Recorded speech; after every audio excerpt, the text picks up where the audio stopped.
Hi, I'm Donna and this is Charlotte. We're from Pimms and Needles. Thank you for joining us. This podcast is brought to you with Point North. They're supporting our project, which is called Bloom in Life.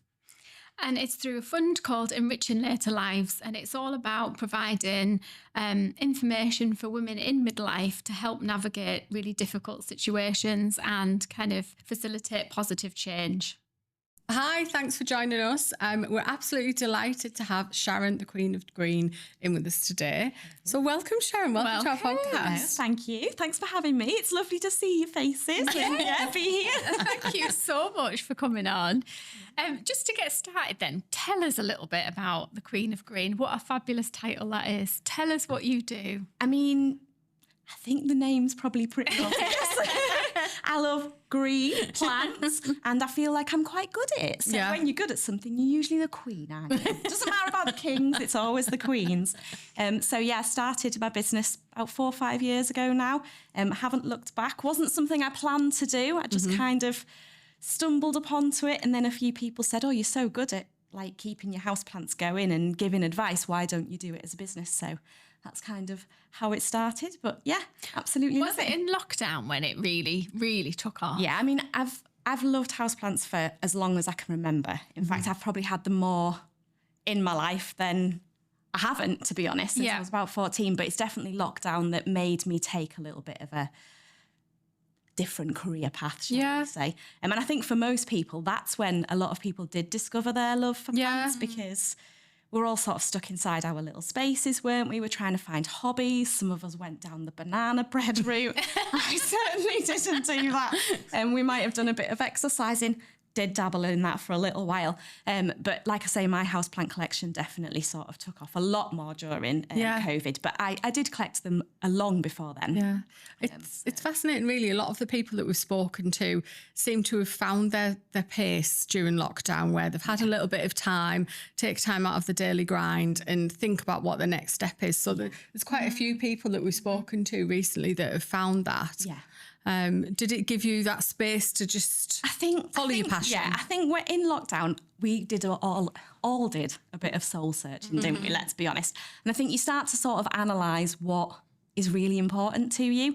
And for me, I think a lot of us turn to social media. So I was sharing my passions on there, and it was only when other people were like, why are you not doing this as a job? And then we're like turning to me for the advice on houseplant care and what to put where. And, you know, mine doesn't look that good. What can I do? And then seeing them succeed and their plants thrive sort of made me think, do you know what?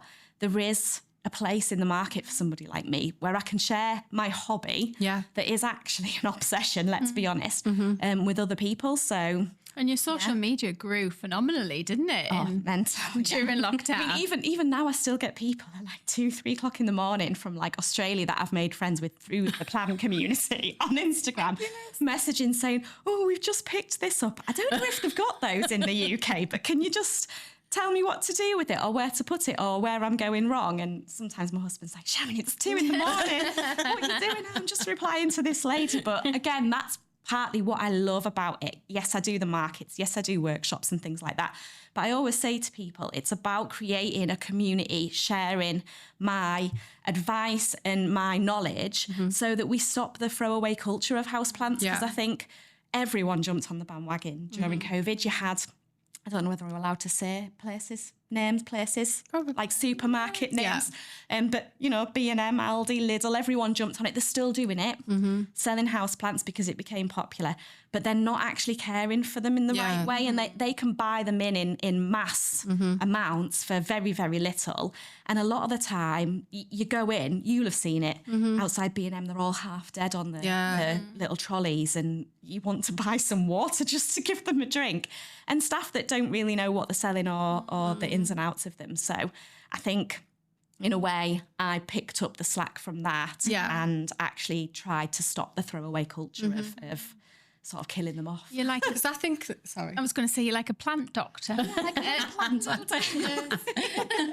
Because I think the aesthetic, the home aesthetic was very much around plants, wasn't it? But I think that then it's a different kettle of fish of keeping them alive. Oh, definitely. And again, sometimes people are naturally green-fingered. I know, Donna, you've got quite a few. I think do you're love quite a good plant, at it. yeah. And Charlotte, you've admitted to me in the past you're a bit more black thumbs than you are green-fingered. But I do think that everyone can manage. It's just when you start getting into that hobby and you go a bit mad, you don't always realise what you're taking on, and you just sort of stick them anywhere. You buy what you fancy, you buy what you like the look of. And if you don't know a lot, you don't really know about whether that's going to thrive in that setting. And sometimes you might get lucky and you'll be fine. Other times you sort of think, well, it's been fine for 3 weeks and now it's looking half dead and I don't know what I'm doing. And then when you sort of listen to, I hate to say it, the experts, but those that have a little bit of knowledge, you realise that maybe you haven't mimicked the right sort of setting for the plant. You've given it too much light or too much water, or I tend to find I'm a bit over eager, and I probably water it too much because I just think, oh, poor thing, it needs water. That's my mentality. Yeah. That's just I that- go and that is then it. kill them. I think because I give them too much. Kill them with kindness. You've over-drowned them. Yeah. And I think that's the thing. Most people do overwater. That is the number one killer of houseplants, overwatering. I think automatically we think, oh, they need light. We stick them in a window and they need water. And people will come to me at markets and they say, oh, I water this 2 or 3 times a week. And there's hardly anything that needs that at all. Okay. Even this time of year, I know we've had this glorious warm weather, which I'm cursing actually because I'm down to my last water butt of rainwater, which I'm sure we'll cover in a little bit. But I think even in the warmer weather, you don't need to water stuff perhaps as much as you think you do, especially when you've got the air circulating. It can make the topsoil feel a little bit dry, and you think, oh, you stick your finger in that top inch and you think, oh, it's really dry, I'll water it again. But if you actually pick up that nursery pot and you feel how heavy it is, and sometimes it's stood in water at the bottom because you've watered it and you've not let it drain out, and it's sodden, and you start with root rot, and it's hard to come back from that. Much harder to come back from that than it is from a wilty plant that's been slightly underwatered. So I take no responsibility for the plants at work. I'm just like, I don't know what, I daren't do anything. I go on holiday and I come back and I'm like, this plant's really wilted. Like, why isn't she? It's in the bathroom. Like, why isn't she thought, oh, that needs a little bit of water in I'm it? so obsessed with overwatering. I think I don't want to kill that. you then let it go slightly over the other way. I need instructions. I need like a sticker on the wall that says, do this, do this. Yeah, or you just need to call me and I'll pop in. I do offer that as a service as well. I can pop over. And assess what we've got and give some advice. Yeah, water it for you. Do many people take you up on that offer? Do you have So at the minute I've got about 3 or 4 Airbnbs that I cover. So a lot of people that have added houseplants into their Airbnbs for them because they just wanted a bit more of a welcoming space. And I can understand that. And especially when you've got those qualities with some plants where they're like air purifying, they can get rid of like dog smells and stuff. And obviously if you're running an Airbnb, you never know who you've got coming in, especially in the countryside and when the weather is wet and you've got dogs and muddy boots and people like hiking all over North Yorkshire. So having like a snake plant or a peace lily is a lovely thing to have in an Airbnb. But again, these people are sort of renting out their spaces and not wanting to really have too much responsibility. So they're bringing in cleaners, and then I pop in once a week, once a fortnight, but also fit them with the plants that will last. So if they don't want someone coming in once a week, we pick something that thrives a bit more on neglect, that's happy to dry out, and as long as it fits their sort of setting and the light that they've got available. So I do that quite regularly. I've then got people that ring me in to just come and have a look at the health of their plants because they're like, this isn't looking great, and they've maybe grown their collection to sort of more than 5 or 10 and it's getting a bit much for them. So just popping around and checking that sort of thing, pest checking, cleaning leaves, repotting. Sometimes, the cheese plants, the big, huge monsteras, they usually need repotting on quite regularly, and then you've got to add your moss poles. And I think a lot of people over the years I've been doing this are really, really worried about doing that. Yeah. And there's been a few that have rang and said, I'm trying to shove the moss pole in and I can hear this ripping of roots and I'm worried I'm going to kill it. And it's just getting that positioned correctly and usually adding it when you're sizing up a couple of pot sizes. And a lady actually last year, October, rang me and she said, I've got this huge monstera. I'm not joking, it's about 18 foot. And I went round, I thought, it can't possibly be that big. Anyway, she had this glorious glass stairwell in a house. And this monstera was growing up the middle of this stairwell. Wow. So it is huge. And she said, I need to repot it, but I can't move it. I've tried. And that's why I've called you in. Well, my other passion is weightlifting. I mean, I know I'm only little, but I thought it's not going to defeat me. I'll move this. It'll be fine. So I'm tugging, pulling this pot. Couldn't get it to move. Anyway, I shoved it round the back. And the aerial nodes had grown out of the pot and into the carpet and attached itself to, My gosh. to the underlay and the skirting and stuff. So I was like, no wonder you can't move it. It's really made itself at home. So we had to have a little trim and we got it into the new pot. We sized up a couple of sizes and it'll be fine in that for at least the next 3 or 4 years. But I did say to her, you do know it's just going to keep going and going and going. And she's happy with it. So she can't move. She's got to stay there now. Is that what we've got in our... Right, okay. Yeah. And the bit in the middle, that's what you're talking about. Yes, yeah. The moss pole is the moss pole, but then the little aerial nodes that come down, you feed those back into the soil. Because if you don't, like naturally in the wild, they'd attach themselves to other trees, buildings, they'd just wrap themselves around anywhere to get a hold so that they can support themselves as they're growing. And because she obviously hadn't fed those back into the pot, they were just doing they'd their just own gone thing. down the side and into the floor. That's crazy. Yeah. Mad. But I loved it. But how interesting is that as a job to be able to go and just... It was everything, brilliant. You know? Yeah. The thing that I always look when I was chatting to you before and you were going somewhere and installing a living wall. Oh, yes. Yeah. I mean, you can get some fabulous stuff now from lots of different companies, but these living walls have like a reservoir in the bottom. So if you're not very good at watering, essentially the reservoirs sit in a separate bit of plastic underneath where the plants sit in their soil with little wick systems. So the plants will only draw up the water when it's needed and you just keep that reservoir topped up. So the lady got this one fitted and so jealous because I still want one. We've been moved into our new place about 3-4 months now and the plan's still there. I've still got the space for it. I just haven't got around to doing it. But it's a great way to add plants, especially to like offices and things like that. I went round, had a look at what her setup is. She had these lovely skylights at the top, which was south facing. But again, she's not getting the direct light on the wall that she had the installation put on. And we sort of fitted her with the right plants for that setting. And she said, I am rubbish at keeping stuff, but it's like a monster. I have to go over like once every 6 months, trim it back, propagate some of the bits that she's got in it. And we've replaced a couple of the plants nearer the top because, again, they were just getting so big that they were just looking odd. So we've just sort of moved stuff out and then she's kept the ones that we've moved out as sort of standalone plants. So, but she loves it. And the amount of people that then message me because they're like, oh, I've been round to your lady's house and I did some plumbing for her and I've seen that wall. Like, we want one. So, yeah, it's nice to sort of get that feedback. What do you think it is about having plants inside your home? What is it? Does it give you a sense of well-being? Yeah. You know, bringing the nature in. Everyone's different. So I have met a few people. I don't spend too long speaking to those people that say, I don't do plants. That sounds horrible because we're all allowed to like our own thing.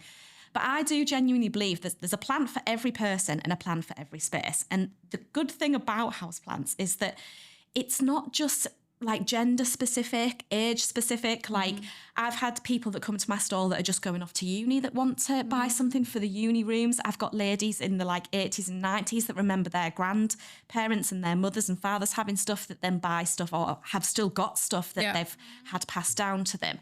And again, regardless of where you live, you could be in a high-rise, one-bedroom flat or a big grand mansion and you're still going to have space for houseplants. And I think it's bringing the outdoors in. It's elevating a space slightly. I mean, I love books. I love having books out on display and I love my little trinkets, but I'm not one for a lot of like decorative items. I'd much rather fill a space with houseplants and have trailing ones and something a bit taller and a bit more upright, stuff that stand up on the top that I can neglect a bit more because, again, I'm not very tall, so I can't get up to water them as often. And I just think, it really elevates the space. Again, air purifying. They remove the VOCs from the space. They're good for your mental health. Like you can sort of potter around, watering, watching them thrive.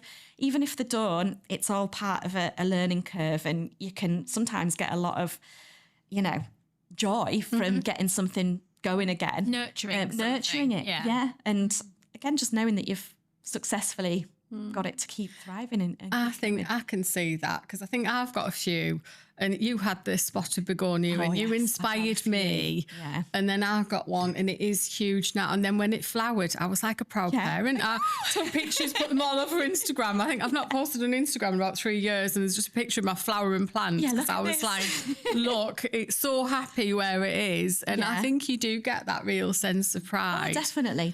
And the scientific proof speaks for itself as well. Like, you know, there's been lots of research behind like how they can help with fatigue. They can help ward off headaches. They're really good for breathing conditions. Like, all for those various reasons. They help increase your efficiency. That's why a lot of workplaces have started installing them. I've done a few installments in beauty salons, one in Barclays Bank offices, in their sort of relaxation area, you know, where you can just book a booth and you can go and sit with your laptop. They've got like lots of living plants in there. There's something so soft, isn't there, about having plants in an area? It just really, like you said, brings nature in from the outside, and it just really softens that. Breaks up the space, doesn't it? Space, yeah. Even for the haters. Like I say, my husband, he was just like, oh, like he'd roll his eyes. Another garden centre. What do you need another plant for? Do you need another plant? I'm like, well, don't need you, but you're silly.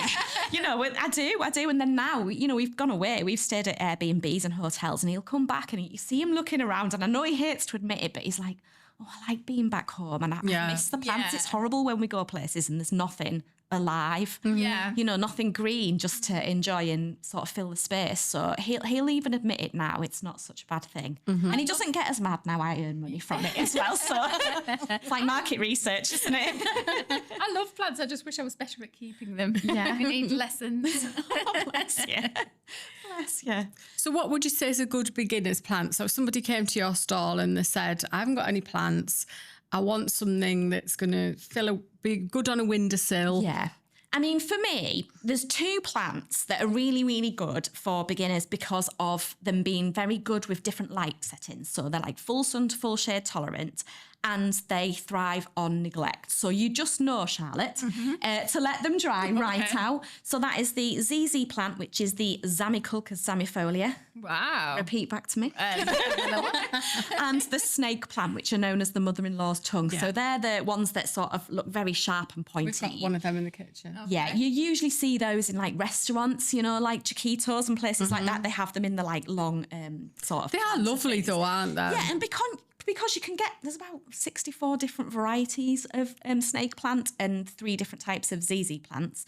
But again, you can plant those all together in a cactus and succulent soil. It doesn't matter if you've got them in full sun or full shade. As long as there is some natural light, you can't grow them in a room with no natural light. But you would just pop them in and make sure that they're bone dry in between. So give them a good soak through, usually from the bottom upwards if you can, and then let them fully dry out. And everyone knows what dry feels like, don't they? So if you're lifting the pot up and you're touching those little drainage holes at the bottom and they're still a little bit damp, you just leave it longer.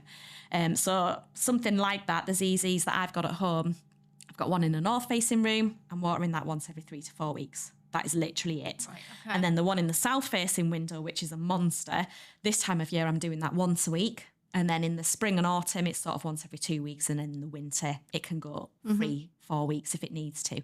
So if you're really lucky and you go on long cruises or you have holidays back to back, that's the sort of plant that you could go for. And then things like devil's ivy. I don't know if you've ever had one of those. I think that... No, they're not real. Let's not look in that corner. It's very convincing, though. They're like a trailing plant. They've got a little bit of a mottled leaf. And they're called epipremnum, but they're a really, really good beginner plant. Again, because they're a bit tolerant of slight over or underwatering and slightly different location settings in regards to light. Whereas some other things need a bit more specific requirements for the light setting. It's a hobby, isn't it, really? Oh, yeah. It's about slowing down. It's about taking notice. Yeah. It's interesting because loads of these conversations that we have are just been chatting about nutrition, and effectively it's the same message, you know, slow down, think about what you're doing, be more conscious of it, take the moment to water it, to look after it, to enjoy it.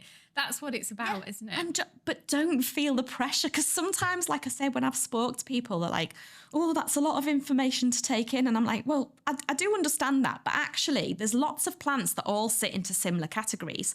So if you know what's going to work for your space, usually the plants that you get for that same setting are going to have the same watering needs. You're not going to have like a peace lily in a south-facing window and a cacti. A peace lily that needs to be watered quite regularly because they can be quite dramatic. And then a cacti that needs to dry right out because they're not going to live in the same setting. Yeah. So usually once you've realised what works in a certain room, in a certain window and location, you can get into a bit of a routine with your watering. But most stuff, you can kind of tell through looking that it's going to need a water. And that's why, like, I love peace lilies. I was going to say that would be a good plant for you. Yeah. Right. They Peace go lily. very dramatic, don't they? And it's, So they won't just be like, I need water. And they'll be like, I need water. yeah, hanging over the Like- pot, looking half dead. Stand it Shout in. at you. I need that. I need it to visually you know, be giving me the cues so I know what to do. And do you know what I've said to people? Let it do that, because if you're not letting it do that, you are then overwatering, and you're going to get the yellowy leaves. You're going to get browny looking leaves. They're going to go mushy, and they're going to rot off, and the root rot's going to set in, and you're not going to see that until it's too late. So let her be dramatic. Let her go a little bit parched, a bit like we do on a night out. You know, it's one of those things. Yeah. And then give them a drink.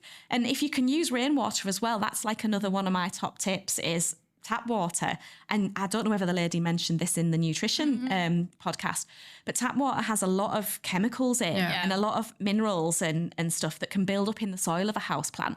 And things like ferns, calathea, peace lilies, that can all build up in the soil and disperse through the plant. And you get these very like brown, dark edges on them. And it just doesn't look very nice. So if you can switch to rainwater, you'll keep plants a hell of a lot healthier by using that than you would using tap water as well. You told me that years ago, and I've never deviated from it because it was such a good tip. Yeah. And do you think, like you mentioned, like watering from underneath, would you recommend that with all plants? Or It kind of depends. So for me, with certain ferns, so like Boston ferns, I always just top water those because they like quite a lot of damp around their new frond growth.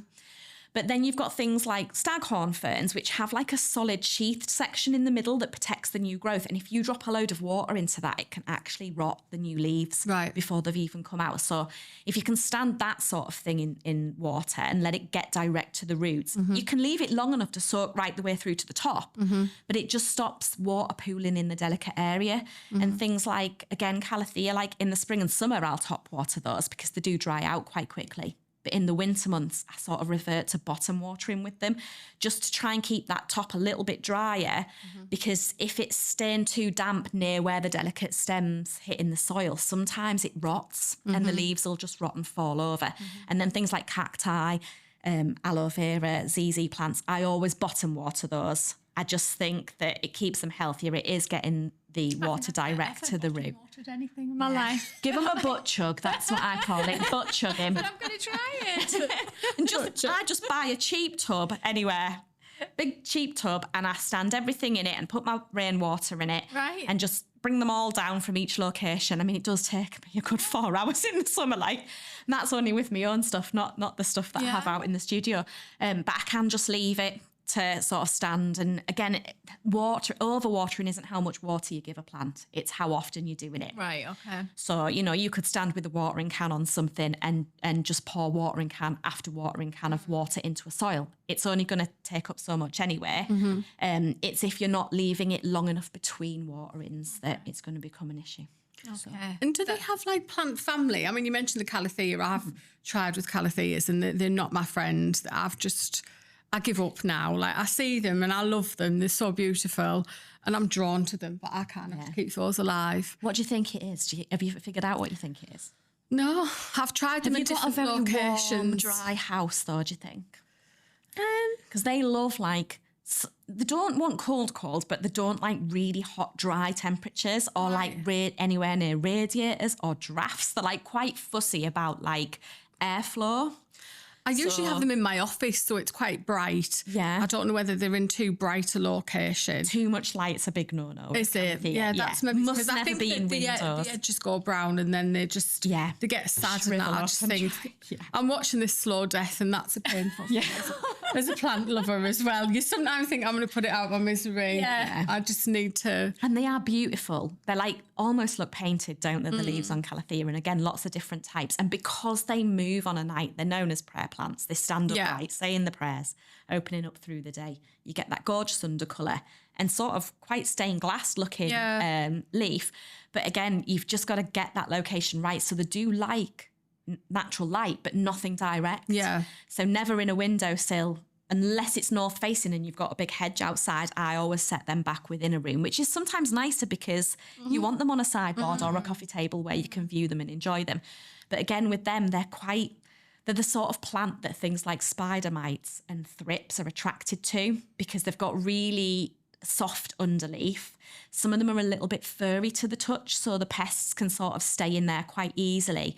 So they start to like suck the juices out of the leaves. And this time of year, again, like this is a fighting battle for me at the minute with the harvest bugs because they're bringing all the crops in with it being so dry. And even when you're hanging the laundry out, you see all those little thunderbugs and stuff on your laundry. They'll come in and they start to lay eggs on the undersides of your plants. And you don't want your windows closed this time of year. So you've just got to be mindful of making sure you're regularly cleaning the leaves off, giving them a spray, having some sort of pest killer if you can do. But regular cleaning of the leaves will sort of deter that. I know I had an issue once and you were really good at recommending stuff. And this is why people need to come to see and understand. Yeah. Because I regularly, Sharon, this is happening. It's just help. It's never a problem. Like so many people say to me, I don't want to take up your time. I'm like, honestly, like I could talk about this all day. It's why I agreed to come on the podcast. Like literally nothing makes me feel better than somebody coming, getting some advice, and then in a month or so's time, messaging me back and saying, do you know what? I switched to rainwater and I trimmed off those lower leaves and look how great it looks. Or I did this, I've closhed it over with a plastic bag and I've upped the humidity and look at the new fronds growing on the fern. And sometimes the advice I give can sound quite drastic. Like, you know, the maidenhair ferns, I don't know if you've ever had one. Now, you're not supposed to ever say anything negative about plants, but there's the maidenhair fern I love. They're gorgeous. But if you look at it the wrong way, it just dies, right? So you do need it in a specific spot. And I've found with them, wet rooms, bathrooms, anywhere where there's high levels of humidity, lots of natural light, but nothing direct. And once you've got it happy and it's growing, you just don't touch it. You don't move it. You don't look at it in the wrong way. But I've said to people, if you've bought one and it's looking funny after 2 or 3 weeks of getting it, it's because where you've bought it from, you've then transported it in the car. You've bought it out in the wind. You've moved it. It's having a sulk. Chop everything away. Give it a really good haircut. Bald pot. Wow. And then give it a mist, switch to rainwater, cloche it over with a plastic see-through bag and just give it a couple of weeks and you'll have a really, really beautiful maidenhair fern. And Wow. once you've done that, it'll be happy. And you can do that over winter if it starts to get a bit sparse. Just give it a really good trim back. Same with oxalis. I don't know if you've ever had. Yeah, I've had one of those with oxalis. the Yeah, purple. I've got them at the moment. Yeah, the faux shamrocks. Yeah, and then I forgot about them. They went away. Yeah. And then I thought, I've got these empty pots for, and I threw them all away in the winter. And I was like, and then the summer I was like, oh yeah, that's what I've done. So I've got more, but they're lovely, aren't they? Yeah, and again, like they sometimes do go dormant. You'll find that you could lose maybe up to 70% of the flowers and the petals off it in the winter months. Sometimes it's better to like let it all die off and give it like a bit of a rest period. A bit like amaryllis, you know, the bulbs you get at winter and you get that lovely red flower on. Oxalis can be very similar to that, so they can have a little rest, but just don't throw it away. Repot it in some fresh soil. Give it a little mist over, and sometimes it can come back year after year bigger and more beautiful than it was the year before. So have plants, do they have families? Is it sort of, you would think, right, that's the fern family, that's the this family. So even maybe if you hadn't seen that variety, you'd have a good idea. Yeah, of what can be similar. And again, different families can have similar sort of care needs. So you've got like forest floor dwelling plants, so things like Calathea. I say Calathea, some people say Calathea. So pick either Tomato. plant. Yeah, exactly. And ferns, they're both like forest floor dwelling plants, and then some ferns are epiphytic as well. So they will grow on trees or in little nooks of walls and things, so they can grow without any soil, so they'll attach themselves to stuff, which is how orchids would grow naturally in the wild as well. Right. And orchids and tillandsia, you know, the air plants, they're very closely related. Right, okay. It's just, again, with the plant world, a bit like with the medical world, stuff changes all the time. So just when you get used to something being in a certain genus and a certain group, they rewrite the rules. I mean, at the minute, with like Venus flytraps. They're like a carnivorous plant. And then you've got pitcher plants, which are like the trumpets or the monkey jar Yeah, I plants. love those. Yeah. And some of those have been recategorised and they've changed all the plant passport rules with regards to bringing them in the country Really? and buying them. So many people have said to me, oh, we really want a Venus flytrap. And I literally cannot get hold of them for love nor money at the minute, unless I buy 400 units, which I don't have the room for, as much as my son would love that. I'm like, where am I putting 400 Venus flytraps, you know? So I'll keep adding to my list. And once 400 people want them, maybe. And do you find, like, one of the things, I think we've chatted about this before, but especially during like lockdown and COVID, when there was such a demand and people were really into that, but people spending a lot of money on these plants, just when you were talking about importing the... Yeah, an awful lot of money. But you then had, again, like those companies, and I've always tried to be really mindful of, like, I want to keep houseplants affordable to people. And fair enough, I do have to make a profit because it's a business at the end of the day. But I certainly don't think I charge the prices that I have seen some things be sold for. And during lockdown, like those gorgeous... like variegated monstera. I bought one of them in lockdown. Yeah, some of those were like £280. Like small cuttings on eBay going for like £70 and £80 for like a single leaf cutting. Guilty. Guilty. Yeah. I have kept it and it's huge now. And it's going good. Yeah, it's going good. But I just you give me think- such good advice with the self-watering pot. Good. And I think that's the thing though, like if you know what you're doing, it's maybe not such a bad thing to invest in. Yeah. But when you don't, I would sort of advise people to just wait a little bit, like try your hand at something that's maybe similar, like a standard cheese plant and see how you go. And then invest something that's a little bit rarer perhaps. But again, the prices have come down a little bit more now. It changes throughout the year. Like aspidistra, that's like my first plant, the one I started off with when I was 14, that started my love of houseplants.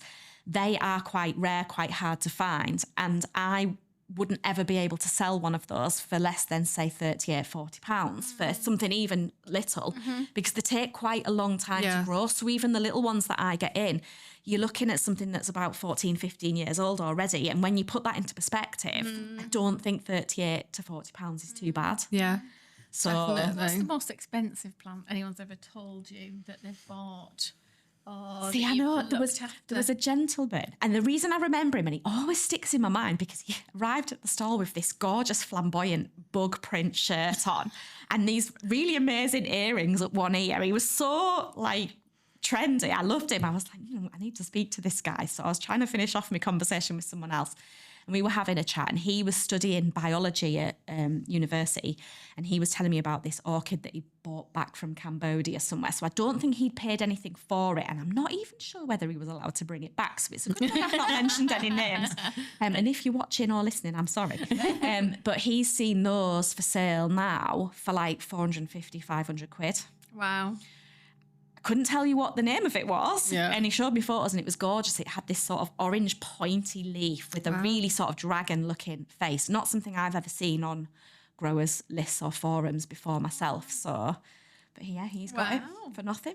And what about talking to your plants?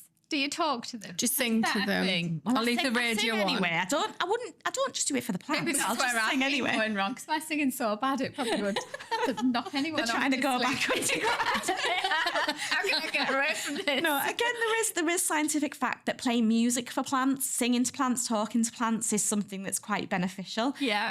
Again, plants will move with the light, and sometimes different sounds and airflow can change that as well. So when I've done some of my talks in schools and I've set up a maranta, which is very similar to like a Calithera prayer plant, and I've set it up and I've put a time-lapse video on, and I've said to the children, like, while I'm here for the next hour and a half, while we're talking, that plant's going to move.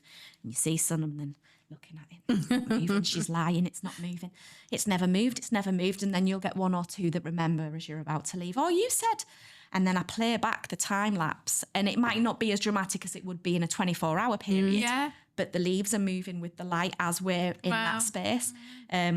So it does just go to show that the environment that you're in can affect the plant and make it change. Again, going back to the air purifying thing, that's a lived experience for me, because my husband's a runner. I don't know why, because I just would never do that as a hobby. Unless you're getting chased. I mean, yeah, even then I'm not so sure. I'd be like, just take me away. I can't be bothered. But yeah, he loves running. And about 3 or 4 years ago, we did the Great North Run, and it was that year when it was glorious weather. And we stopped for ice cream after he'd finished because he deserved one. But there was that awful downpour. Right. And we got absolutely soaked on the way back to my van. So if you can imagine a very sweaty 6-foot husband and me and my son. And then we got stuck in traffic for 6 hours because the roads were gridlocked. There was nowhere out of, where does it end again? Gateshead. South Shield. South Shields, yeah. So stuck for about 6 hours, I kid you not, all the way home. And we live about an hour away from there. And my van absolutely stunk for about 2 weeks afterwards. I was using Febreze. I was putting bicarbonate of soda in the footwell, hoovering it out, and it would, for a day or two, it would be fine. And then this horrible, damp, sweaty smell would come back. And then I did 2 back-to-back terrarium workshops one weekend and left trays of ferns and Petonia and spider plants in the van overnight. And about 2 days after that, I thought, oh, that smell's gone. Wow. And it never came back after that. Crazy that, isn't it? So to me, that's a lived experience that shows you that plants will remove smells from the air. They'll remove mold spores from the air. So they're really good for that if you've got a situation with mold, or you've got someone who's got breathing difficulties like asthma, bronchitis, stuff like that. Especially things like asparagus ferns, spider plants, aloe vera. They're really, really good ones for removing the mold spores. I might need to get, because I've got 2, a teenage boy and a preteen boy. I feel like I could do with a plant in each of them roots to get rid of that sticky teenage smell. Snake planting, a snake plant, because then you can just stick it in there, Charlotte. Water it once a month, ignore it, it'll be fine. Yeah, and it'll go in and it'll just be all purified and lovely. Still get them to bring the pots down for you though. It's a constant mission, that one. Yeah, I'm not quite there yet with mine, thank goodness. Yeah. So you do a lot of workshops then, you do stalls. Yeah, workshops, stalls. Do you sell online as well? I sell online, not quite as much because I think I'm not very good at updating the website. I do try, but again, that's just not my favourite part of my job. But if anyone wants anything specific, they can always reach out to me. The website's obviously queenofgreenhq.com. I do local doorstep delivery and then the markets. The workshops I enjoy doing, so the terrariums. So obviously we did those with the Pimms and Needles groups, and I still get women that come to the stall. There was a lady the other week at Wynyard actually, and that must have been 3 years ago, 4 years ago. Longer than that. I think it was before lockdown. Yeah. It was before lockdown. It was before lockdown. How long ago was lockdown? 6 years ago. Yeah. 6? That long? And she said, oh, I've still got it. It's like a triffid. She said, it's a bit ugly and it's all growing over the top. I've just took the lid off. She said, but I've still got it. It's still going. Yeah. And there's been so many ladies that have come to me and people that still shop with me now that I met through doing the Pins and Needles terrarium workshops. And then I do, like I say, school talks, gardening club talks. Again, when I do that, I do try to specify to them, do not ask me about outdoor stuff, though. I'm plant and pray when it comes to outside. Certainly not so good at that, unless it's like edible stuff. I'm good with like tomatoes and courgettes and stuff, but I'm not very good at the other stuff. But I just think it's lovely that you can chat about and get advice of where to put them, and that they know that they can drop you a message if it is flagging a little bit. And that's all part of the process of like being a plant person, isn't it? And learning in the journey. Exactly. Yeah. And being able to come back to me if there's an issue, because I think the thing is, like, you buy stuff, especially when you are spending quite a bit of money. And let's be honest, yes, you've got the cheaper end of the marketplaces that'll sell them for prices that I couldn't even buy them in for. But then you've got other places where you are being charged quite a bit. And if you don't really know and you can't go back to someone that you feel comfortable chatting to or that has the advice. And I'd like to think that with the plant business community, there's a lot of lovely houseplant shops in the area over at Hull and Leeds. And there's one, Hartlepool. We've got one in Redcar House. Yeah, and I think that the ladies that work there, they're lovely. They all know their stuff. And that's kind of what you want, to know that you can go back to where you've got it from and ask for the advice. Do you know what I mean? So, especially when you're looking after it, and like we were saying, it's about nurturing it, isn't it? And it's going to come up against things and making it better and giving it some love and attention. And not being scared if it doesn't work, because there's things that you just maybe won't get away with. The stuff that I've been a bit hit and miss with, the maidenhair fern that we were talking about before, but I've cracked her eventually. I just don't look at her, like I say. And then orchids, like my sister, a bit like you, Charlotte, she will admit to being a bit of a black thumb, but she's a whiz with orchids. I think she just has this knack of like full-on neglect and then a little bit of care and then full-on neglect and a little bit of care. That's what they say. Yeah, it's kind of like Yeah. You know that, and they need a drop in temperature to encourage them to bloom. So I used to, once upon a time, I'd have lovely orchids bought for me, or I'd get a few myself, and then once they bloomed, I'd ship them to my sister, and then she'd get them blooming again. She'd bring them back, and she'd be like, "Look what I've done." I'm like, "Yeah, but look at everything else that I manage, and you've just got orchids." But now, again, I have figured out where they work in my bathroom. The best in there, in the window, lots and lots and lots of light. Don't mind if it's direct, and again, just giving them a really good soak in rainwater and then just neglecting them in between. And they seem pretty happy. So I have cracked it, but again, it's took me a while to learn, and I've lost plants myself. It's not a failure. It doesn't mean you have to give up. It's just sort of like learning maybe where you went wrong and trying again. And if there's something that just doesn't work, like you were saying, Calathea, just don't work, and you've tried a few times, fair enough, but I'm sure there'll be other things like your begonia that's clearly very happy where you've got it. And there's loads of lovely begonias that you could go for. So, yeah. It's been so interesting, honestly. I feel like I just need to sort of slow down a bit if I'm going to do it and think, right, okay, I need to just... I think you need to start with one that you love, learn about it, and watch it grow. Yeah. And really think where you want something. What is the lighting like where I want something? Right, that's the lighting. So semi-shade. Don't get a cactus. You can't stick that there. It's not going to thrive. So think about the lighting first. Think about what time you can give to it. Get the watering under your belt. Learn the little cues that it might give you if it's ready for a water. Make sure you say to the kids and the husband, like, this is my responsibility. Don't you be double watering, because that you happens, hear that, doesn't it? Yeah. I mean, I've had my son, like, not so much now because he's very good actually, but when he was younger, he'd like be brushing his teeth and watering my plants in the bathroom, and obviously I wouldn't see him doing that. And I'd think, well, this isn't drying out. Why is it not drying out? It's sodden, stood in soggy water. Isaac, I was just pouring the water in there, and he was trying to help, and that's nice, but I just think you need to know whose responsibility it is, and that's why I don't do anything at work, because I'm just thinking up to you. I don't want to double water or anything. You need to have good communication with it, don't you? That's the thing. Definitely. But no, it's been absolutely lovely. Yeah, well, thank you for having me on. Yeah, it's been great to join you all, and I'll be at future markets. So this coming Saturday, I'm at Stokesley. There's a farmer's market outside, and I'm in the town hall. The following week, I'm at Norton, and then I've got a couple of agricultural shows, so Wensleydale and Reeth, which are on the bank holiday weekend. And then in September, I don't know whether you saw the advert last night, I'm doing my first plant bingo event. I've seen that, Plant bingo. So you win plants as prizes. You get a free drink. And that's at Ontano Lounge in Northallerton. So we're just trialling that one. I've had so many people that have said, like, oh, they send me the Instagram thing, like, why don't you do this? So I finally got that booked in. So Brilliant. I'm hoping that that's going to encourage people to come out. Yeah. You know, spend some time with the friends and win a few plants as prizes. Definitely. Well, we'll put the links for your Facebook and website and stuff, please. so people Yeah, can stay in that'd be touch with you. And hopefully you've inspired some people to go out there and get some plants and Some green tea life. Yeah. Thank you very much for coming. Thank you, ladies.